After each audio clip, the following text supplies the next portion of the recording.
हरे कृष्णा कृष्णा कृष्णा हरे हरे, हरे राम राम राम हरे हरे। आज हम भगवान श्री जगन्नाथ, बलदेव और सुभद्रा मैया के उस प्रसंग की बात करते हैं जिस प्रसंग में उनको ये जो स्वरूप मिला है ना, क्योंकि ये स्वरूप असाधारण स्वरूप है। ऐसा स्वरूप आपने किसी और भगवान का देखा नहीं। तो ये स्वरूप भगवान को ऐसा कैसे मिला है, किस प्रकार इस स्वरूप में वो आए हैं, इसकी चर्चा हम करेंगे। तो ये भी बहुत अद्भुत कथा है और सुनने योग्य है, जिससे कि हमें पता लगे कि भगवान ने ये जो रूप है ये क्यों धारण किया है, किस कारण से धारण किया, क्या बात है। तो हमें शास्त्रों से, पुराणों से पता चलता है कि परम भगवान श्री कृष्ण दारू ब्रह्म के रूप में, दारू कहते हैं काष्ठ के लिए, लकड़ी के लिए, और एक दारू जो हम प्रचलित भाषा में प्रयोग करते हैं वो दूसरा एक गलत शब्द है। दारू मतलब शराब, लेकिन यहाँ दारू, दारू मतलब छोटा ऊ है दारू। तो दारू ब्रह्म के रूप में भगवान क्यों पुरी में अवतरित हुए, इसके विषय में कथाएं शास्त्रों में हमें, पुराणों में सुनने को मिलती हैं, देखने को मिलती हैं, पढ़ने को मिलती हैं।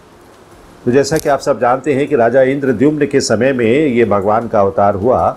तो राजा इंद्रद्युम्न को समुद्र में 3 इस तरीके से काट के ये क्या कहते हैं टुकड़े मिले, बड़े बड़े टुकड़े, और उनको लेकर वो आए भगवान का स्वरूप निकालने के लिए। क्योंकि इससे पहले की भी जो कथा है, उनको स्वप्न हुआ और कहा कि भगवान ने कहा कि हम 3 काष्ठों के रूप में नदी में प्रवाहित होते हुए आएंगे, उसको आप लेकर आओ और उसमें मेरे विग्रह बनाओ।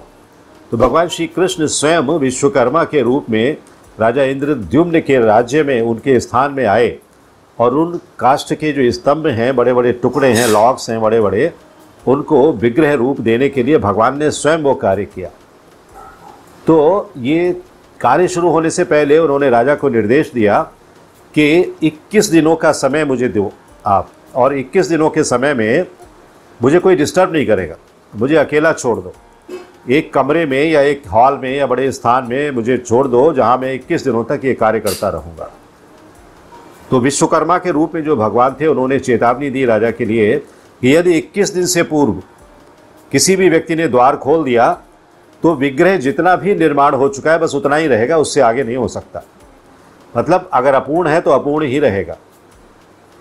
राजा ने सहमति व्यक्त कर दी, हाँ ठीक है, चलो अच्छा है, 21 दिन तक आपको कोई डिस्टर्ब नहीं करेगा।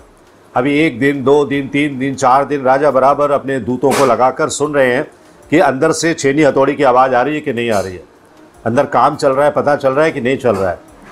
15 दिन बीत गए, लेकिन 15 दिन के बाद अंदर से आवाज़ आनी बंद हो गई, कोई ध्वनि सुनाई नहीं दे रही है।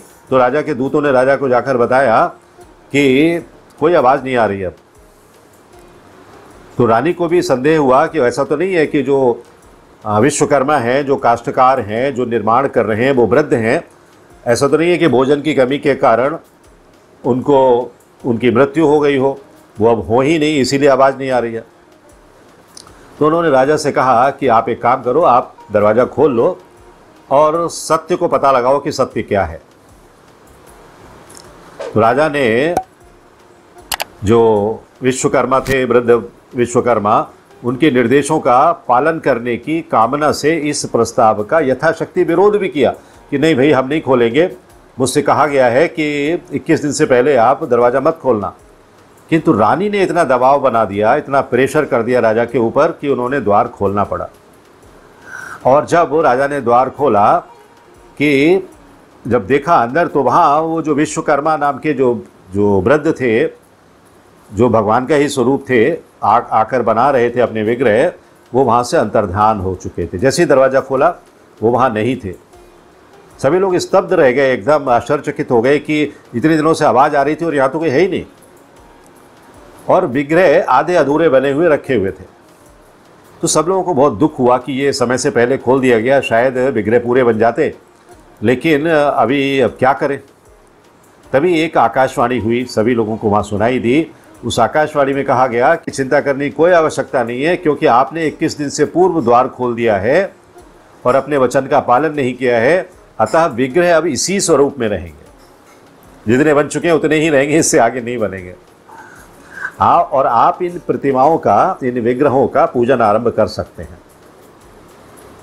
और ब्रह्मलोक से इनकी स्थापना के लिए, इंस्टॉलेशन के लिए आप ब्रह्मा जी को बुलाइए, ब्रह्मा जी आएंगे। तो ये जो संक्षिप्त कथा है, इससे ऐसा लगता है कि जो भगवान के ये विग्रह हैं, ये भगवान अपूर्ण रूप में भी पूर्ण हैं। कुछ लोग कहते हैं कि परब्रह्म निराकार हैं और श्री भगवान जगन्नाथ का ये रूप इस सत्य का प्रमाण है कि भगवान का कोई आकार नहीं है। नहीं, फिर भी आकार तो है ही है, ऐसा नहीं कह सकते कि कोई आकार नहीं है। तो अन्य लोग कहते हैं कि ये बुद्ध का रूप है, भगवान बुद्ध। कुछ अन्य लोग दावा करते हैं कि भैरवनाथ का स्वरूप है ये। कुछ लोग कहते हैं कि ये बहुत भयानक स्वरूप है भगवान का।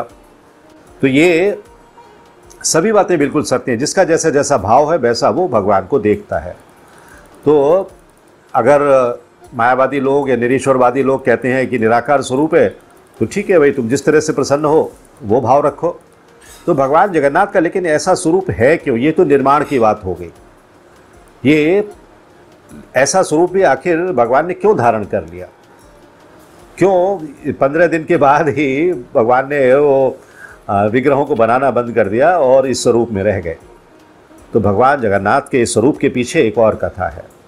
वो कथा ये है कि वास्तव में भगवान जगन्नाथ, बलदेव और सुभद्रा के विग्रह ना तो निराकार हैं और परम पूर्ण स्वरूप है भगवान का, कुछ भी अधूरा नहीं है इसमें।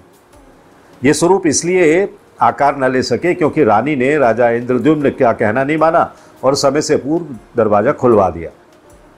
तो वास्तव में भगवान जगन्नाथ अपने भक्तों के लिए पहले से ही ये सुंदर रूप धारण कर चुके थे, क्योंकि भगवान बना रहे हैं अंदर, तो वो तो एक क्षण की देर लगती है। सब कास्ट को उन्होंने ये किया और भगवान का स्वरूप बना दिया।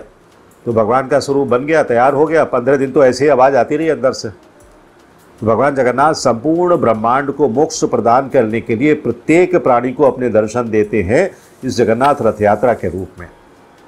वैष्णव जन भगवान और उनके भक्तों के मध्य होने वाले आदान प्रदान को भली प्रकार समझ सकते हैं। जैसे कि अभी माता जी ने कथा बताई कि किस तरह से वो चाहते थे कि हमने ऐसा पढ़ा है, जो दक्षिण से संत आए थे, कि जो दर्शन कर लेता है भगवान जगन्नाथ के उसके मुक्ति हो जाती है। भगवान ने कहा तो वो मुक्ति के भाव से आए हो, चलो तुम्हें मुक्ति भी दे देंगे।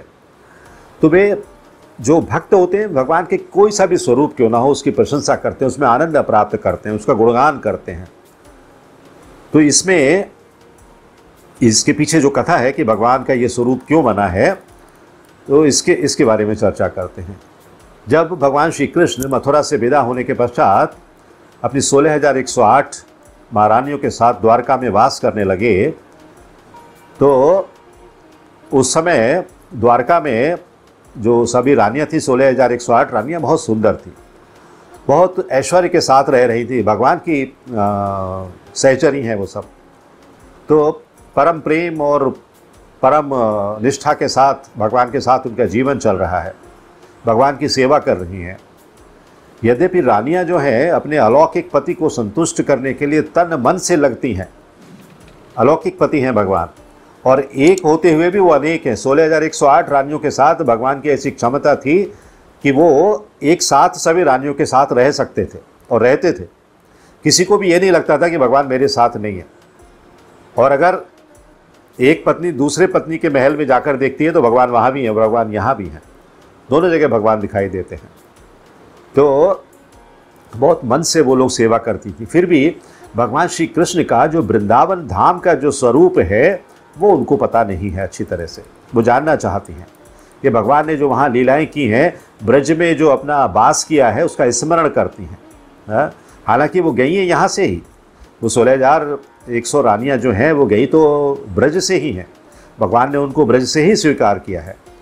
तो वे गोप एवं गोपिकाओं को जो वहाँ के माहौल में है उसको विस्मृत नहीं कर पा रहे हैं, भूल नहीं पा रहे हैं। और भगवान के साथ बिताए हुए, ब्रज में बिताए हुए क्षणों को, बार बार रास लीलाओं को निरंतर स्मरण कर रहे हैं वो लोग, सभी रानियाँ। तो वृंदावन की लीलाओं में इतना लीन हो जाते हैं कि प्रत्येक वस्तु से उन्हें एकदम आकर्षण समाप्त हो जाता है। अब मुझे और कुछ नहीं चाहिए, बस भगवान चाहिए, भगवान के चरण चाहिए, इनकी सेवा करनी है। द्वारका की रानियाँ सोच रही हैं कि ये सब चल क्या रहा है, किस तरीके से हम जीवन जी रहे हैं, जबकि हम तन मन से भगवान की सेवा में लगे हुए हैं, प्रभु की सेवा में लगे हुए हैं। फिर भी भगवान जो है, भगवान क्या सोच रहे हैं, भगवान वृंदावन का भी सोच रहे हैं, भगवान युद्ध भूमि का भी सोच रहे हैं, भगवान द्वारका का भी सोच रहे हैं। भगवान के दिमाग में सब कुछ चल रहा है। तो भगवान की स्मृतियों में सब कुछ डूबा हुआ है। और कभी कभी भगवान जो है उनके साथ भी ब्रज की गोपियों की बातें करने लगते हैं और कहते हैं कि देखो ब्रज में ऐसा होता था, ब्रज में ऐसा होता था। अभी वो सोचती हैं, महारानियाँ सोचती हैं कि अरे अब तो हम द्वारका में बैठे हुए ब्रज की क्यों याद करते हो। और भगवान कभी कभी निद्रा में आवाज़ लगाते थे, राधे राधे, गोपी गोपी, सखी सुबाला तुम कहाँ हो। इस तरह से आवाज़ भी लगाते थे। मतलब उनको स्मृतियाँ इतनी तेज़ी से आती थी। तो रानियाँ भगवान कृष्ण द्वारा की गई जो वृंदावन की लीलाएं हैं उनको और गहराई से जानने के लिए बड़ी उत्सुक थी। वो जानना चाहती थी कि वहाँ ऐसा क्या हुआ था जो प्रभु भूल नहीं पा रहे हैं। तो वे कहती थी कि प्रभु के द्वारा जो बाल काल में, मतलब बचपन में जो लीलाएं की गई हैं उन्हें हमें कौन बता सकता है। हमने तो इनको बड़े पर देखा है, हमने इन्हें छोटे पर नहीं देखा है। जो बचपन की जो लीलाएं हैं वो कौन हमें बताएगा। तो उन्हें पता चला कि रोहिणी मैया हैं, स्वयं अपने नेत्रों से उन्हें भगवान की लीलाओं को देख चुकी हैं। और यशोदा मैया हैं, वो भी देख चुकी हैं। तो सौभाग्यवश इस समय वो द्वारका में रह रही हैं, हमारे साथ ही हैं। तो वो अत्यंत उत्सुकता के साथ सभी जो महारानियां हैं वो वहाँ पहुँची, माता के रोहिणी के पास पहुँच गई और उनसे कहती हैं कि भगवान ने जो वृंदावन में लीलाएं की हैं हमें उनका वर्णन बताइए। जो बचपन की लीलाएं हैं वो हम जानना चाहती हैं। भगवान इतना क्यों उनकी स्मृति में डूबे रहते हैं। तो माता रोहिणी तुरंत समझ गई कि रानियाँ भगवान की ब्रज लीलाओं को जानने के विषय में उत्सुक हैं। उन्होंने बताया कि वास्तव में भगवान श्री कृष्ण की जो वृंदावन लीलाएं हैं वो अत्यंत मनोहारी हैं, इतनी रोचक हैं, रोमांच पैदा करने वाली हैं कि उनके आनंद में यदि आप डूब जाओ तो आपको पता ही नहीं चलेगा कि आप कहाँ हो।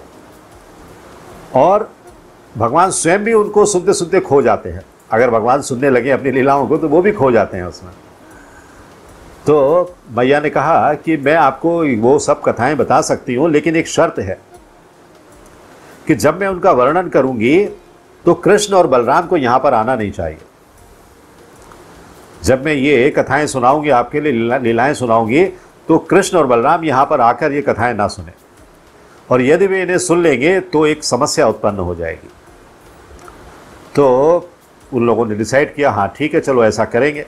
एक दिन जब श्री कृष्ण और बलराम सुधर्मा सभा में चले गए, मतलब जैसे कि एक ऑफिशियल काम हो उसके हिसाब से, वो तो राजा थे द्वारका के, वहाँ चले गए अपनी सभा में जाकर बैठ गए। तो रानियों ने सोचा ये अच्छा मौका है, अभी भगवान थोड़े समय तक आएंगे नहीं, अभी हम कथा सुन लेते हैं मैया से। तो उनकी अनुपस्थिति में कथा सुनने का उन लोगों ने निर्णय किया और वे सभी एक बड़े हॉल में जाकर बैठ गई, 16,108 रानियाँ, और माता रोहिणी से भगवान श्री कृष्ण की बाल लीलाओं के विषय में बताने की विनती करने लगी कि मैया आप मुझे सुनाओ आप कि क्या हुआ था वहाँ पर। तो माता रोहिणी ने कहा कि सुभद्रा आप जो है, जो एंट्री गेट है ना, प्रवेश द्वार है इस हॉल का, वहाँ पर खड़ी हो जाओ, जिससे ये निश्चित हो जाए कि ये दोनों भाई अंदर नहीं आएंगे या कान लगा के बाहर से भी सुनेंगे नहीं। तो ये निश्चय हो गया। सुभद्रा तैयार हो गई, बोली ठीक है मैं दोनों भैयाओं को नहीं आने दूंगी अंदर और ना उन्हें सुनने दूंगी बाहर से भी। तो ये निश्चित हो गया कि जैसे ही कृष्ण बलराम द्वार की ओर आएंगे तो सुभद्रा माता रोहिणी को संकेत कर देंगी कि भाई लोग आ रहे हैं, अभी तुम बंद हो जाओ, मतलब चुप हो जाओ। तो सब कुछ एकदम जैसे कि प्लान्ड हो गया। सभी पटरानियाँ उत्सुकता से प्रतीक्षा कर रही हैं कि कब हमारे कानों में वो अमृत पड़ेगा कि भगवान की लीलाएं कैसे हुई थी। सुभद्रा मैया द्वार पर खड़ी हो गई और उन्होंने अपने दोनों हाथ फैला लिए जिससे कोई भी अंदर नहीं जाए, कृष्ण और बलराम भी नहीं जाए और कोई भी अंदर नहीं जाए। तो माता ने आनंदपूर्वक वृंदावन की लीलाओं का वर्णन शुरू किया। माता रोहिणी का वृतांत इतना आनंददायक था, इतना जीवंत था, इतना लाइव था कि समस्त रानियां सम्मोहित होकर एकदम जैसे कि खड़ी की खड़ी रह गई, ऐसा हो गया। समस्त रानियां माता रोहिणी के मुख से निकलने वाले जो अमृत का रसपान कर रही हैं और इस तरह डूब गई हैं कि अपनी सुध बुध खो बैठी हैं कि भगवान कैसे लीलाएं कर रहे हैं। भगवान का चलचित्र उनके सामने घूम रहा है एक मूवी की तरह से। और सुभद्रा जो है वो द्वार पर निगरानी के लिए तैनात है। अंदर ये मूवी चल रही है अभी, ब्रज की मूवी, कि भगवान ने वहाँ पर क्या क्या किया है। तो लेकिन सुभद्रा जब द्वार पर खड़ी है वो भी भगवान की लीलाओं को सुन रही है, लेकिन जब वो सुन रही है तो वो भी सुध-बुध खो बैठी हैं। अब उन्हें पता ही नहीं रहा है कि वो किस कार्य के लिए खड़ी हैं। तो यद्यपि श्री कृष्ण और बलराम उस सभा में गए थे, फिर भी वे समझ गए कि माता रोहिणी अभी उनकी बाल लीलाओं का वर्णन कर रही हैं, तो हमें भी चलना चाहिए। तो स्वयं की बाल लीलाओं को सुनने हेतु भगवान और बलराम जी दोनों लोग इतने लालायित हो गए कि अचानक उन्होंने अपनी सभा छोड़ दी, वहाँ से निकल आए बाहर और उस हॉल की तरफ दौड़ पड़े जहाँ रोहिणी माता और समस्त रानियां एकत्रित हैं। जब ये द्वार पर पहुंचते हैं तो क्या देखते हैं कि सुभद्रा उनकी बहन सुरक्षा हेतु द्वार पर खड़ी हुई हैं, घुसने नहीं देंगी। तो कृष्ण और बलराम भी सुभद्रा के दोनों ओर खड़े हो गए, एक लेफ्ट में खड़े हो गए, एक राइट में खड़े हो गए। वही स्वरूप आप देखते हो अभी, एक लेफ्ट में एक राइट में है। जगन्नाथ जी लेफ्ट में है और राइट में भगवान है। और माता रोहिणी द्वारा जो वृतांत सुनाया जा रहा है, सुभद्रा को तो सुध-बुध है नहीं कि कौन खड़ा हुआ है, और वो दोनों लेफ्ट और राइट में खड़े हो गए सुन रहे हैं। सुभद्रा पहले से ही सुनने में इतनी लीन थी कि अपनी सुध-बुध खो चुकी थी, इसलिए उन्हें भगवान की उपस्थिति का कुछ भी एहसास नहीं हुआ है। जब वे तीनों बाल लीलाओं को सुनकर आत्मविभोर हो रहे हैं तो उनके शरीर में एक स्पष्ट रूपांतर होना प्रारंभ हो गया। और ऐसी सुंदर लीलाएं, वृंदावन की बाल क्रीड़ाएं, ब्रजवासियों का अद्वितीय प्रेम, निष्कपट प्रेम, ये सब सोचकर जैसे कि अचंभित हो रहे हैं। कई बार ऐसा होता है ना, हम बहुत ज़्यादा खुशी होती है, बहुत ज़्यादा ऐसा होता है तो हम अपना ऐसा स्वरूप बना लेते हैं। हाँ, तो वो स्वरूप बन गया। एक आश्चर्यजनक स्थिति हो गई, उनके नेत्र बड़े बड़े हो गए। अरे मैंने ऐसा भी किया था क्या, मैंने ऐसा भी किया था, और फैल गए। उनके हाथ शरीर में छुप गए, ऐसे हो गए, एकदम समेट लिए उन्होंने, और उनके पैर भी सिकुड़ गए। तो श्री कृष्ण, बलराम और सुभद्रा तीनों जैसे कि कछुए होते हैं ना, कछुआ टार्टोइज, वो अपने अंगों को अंदर समेट लेता है, उस तरह से उनके हाथ पैर होने लगे। ठीक उसी समय क्या हुआ कि उस समय के जो ये थे रेडियो ब्रॉडकास्टर नारद जी आ गए, देवर्षि नारद आ गए। देवर्षि नारद उस स्थान पर आ गए। दूर से उन्होंने देखा कि भगवान श्री कृष्ण, बलराम और सुभद्रा तीनों के दर्शन उन्होंने किए। जब वे उनके निकट पहुँचे तो उन्होंने देखा कि बहन सुभद्रा भाई बलराम के साथ साथ और भगवान श्री कृष्ण भी पुनः चेतन अवस्था में आ गए। मतलब जो विस्मृत अवस्था में थे या बहुत ही डूब गए थे, सुप्त अवस्था में चले गए थे, वो चेतन अवस्था में आ गए और उनका ये महाभाव अब लुप्त हो चुका है, जिसके द्वारा उनके शरीरों का जो विशेष स्वरूप प्राप्त हुआ था वो वैसा ही वैसा रह गया। तो नारद मुनि परमानंद में डूबकर अपने दोनों हाथों को ऊपर उठाकर नृत्य करने लगे और चिल्लाने लगे कि मैंने देख लिया, मैंने देख लिया, मैंने देख लिया। हाँ, भगवान के दर्शन कर लिए, भगवान के इस स्वरूप के दर्शन कर लिए। तो आप मुझसे छुपाने का प्रयास कर रहे हैं, भगवान से कह रहे हैं मैंने आपके आश्चर्यजनक स्वरूप का दर्शन किया है, मैंने इतने सुंदर स्वरूप का दर्शन कभी नहीं किया। भगवान के साथ नारद जी तो हमेशा आते जाते रहते हैं, हमेशा मिलते हैं, कहते हैं इतने सुंदर स्वरूप का मैंने कभी दर्शन नहीं किया है जैसा कि आज मुझे करने को मिला है। मैं आपसे भविष्य में भी कभी इस सर्वोत्तम स्वरूप को धारण करने का निवेदन करता हूँ कि आप इस स्वरूप को धारण करें, जिससे संसार का प्रत्येक प्राणी आपके इस सर्वाधिक आकर्षक महाभाव प्रकाश स्वरूप को दर्शन कर सके। तो भगवान ने जब नारद जी भी परम भक्त हैं भगवान के, तो नारद जी की जब ये बात सुनी तो नारद मुनि की कल्पना को या उनकी याचना को, उनकी प्रार्थना को पूरा करने के लिए भगवान ने ये रूप धारण कर लिया और श्री क्षेत्र पुरुषोत्तम धाम में निवास किया। तो इसलिए जब राजा इंद्रद्युम्न को जब स्वप्न हुआ तो उन्होंने, भगवान ने इसीलिए कहा कि वो 3 काष्ठ के टुकड़े बहते हुए आएंगे उनसे मेरा स्वरूप बनाओ। और भगवान ने खुद वो स्वरूप बनाया और वही स्वरूप बनाया जो कि उस समय जो विस्मयकारी स्वरूप था भगवान का, कि जिससे कि सारे विश्व के लोग इसका दर्शन कर सकें। तो ये भगवान का जो स्वरूप है इसका वर्णन मैंने यहाँ किया। और इस समय के युग में, इस कल युग में चैतन्य महाप्रभु की कृपा से और श्रील प्रभुपाद के गुरु महाराज की कृपा से श्रील प्रभुपाद ने भगवान जगन्नाथ का यह स्वरूप दुनिया भर में फैला दिया। दुनिया के हर देश में अब जगन्नाथ रथ यात्राएँ निकलती हैं, भगवान जगन्नाथ के मंदिर हैं। और कोई भी हो, किसी भी जाति, रंग, आकार, प्रकार का कोई भी व्यक्ति क्यों ना हो, हर कोई व्यक्ति उन रथ यात्राओं के माध्यम से भगवान के दर्शन कर सकता है। तो ये बहुत ही अच्छा प्रसंग है जिसका कि हमने वर्णन यहाँ पर किया कि भगवान का स्वरूप किस तरह से ये स्वरूप भगवान ने धारण किया है और क्यों धारण किया, क्या इसके पीछे लीला है भगवान की। हरे कृष्णा कृष्ण कृष्ण हरे हरे, हरे राम राम राम हरे हरे। जगन्नाथ बलदेव सुभद्रा मैया की जय।